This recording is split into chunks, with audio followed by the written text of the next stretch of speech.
The lead status is a HubSpot native property designed to assist salespeople. This property should be seen as a state of a lead in your sales process, and it's definitely a sales property. It is used to track at which interaction with the lead your salesperson is at. For instance, has already been contacted, is in negotiation, is lost, etc., etc.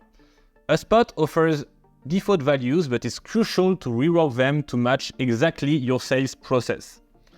This video will be quite short and will simply show you how to modify this property to suit your sales process. Before you start this setting, it's important that you have a clear understanding of your lead buying journey and your sales processes.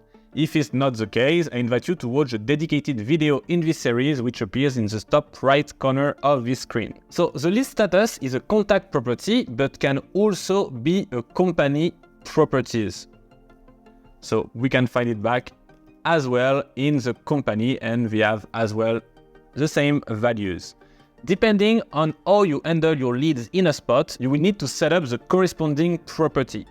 Generally, as this property tracks the interaction with someone, it's more judicious to use it in its contact version. And as it's a property, to modify it, you need to go to Settings, Data Management, and Properties. Then we need to make sure that we are talking about the good object to modify our property. So here is contact properties, it's perfect, and we just need to type here lead status to find it. And to modify this property, like every other properties, we just need to click on edit. And now we can see all the different values that HubSpot put here for us, but we need to make them match exactly our sales process. So we just need to take back our buyer journey scheme to know exactly what lead status we need to implement. And when we look at this blue block, we can see that we have 5 different values for our lead status: new, attempted to contact, in progress, finished, and lost.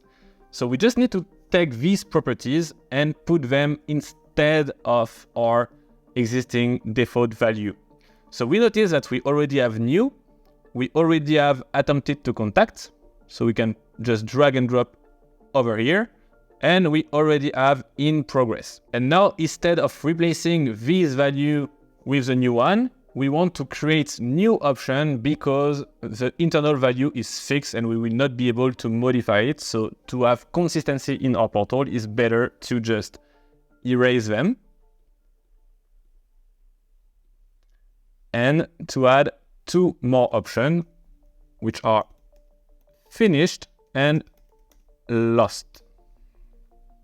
We erase the last one because I made a mistake, and we just need to click on save, and we have our lead status updated with our exact sales process. Basically, we have the possibility to modify the value of this property for each lead automatically with workflows for the pro version user or more advanced subscription.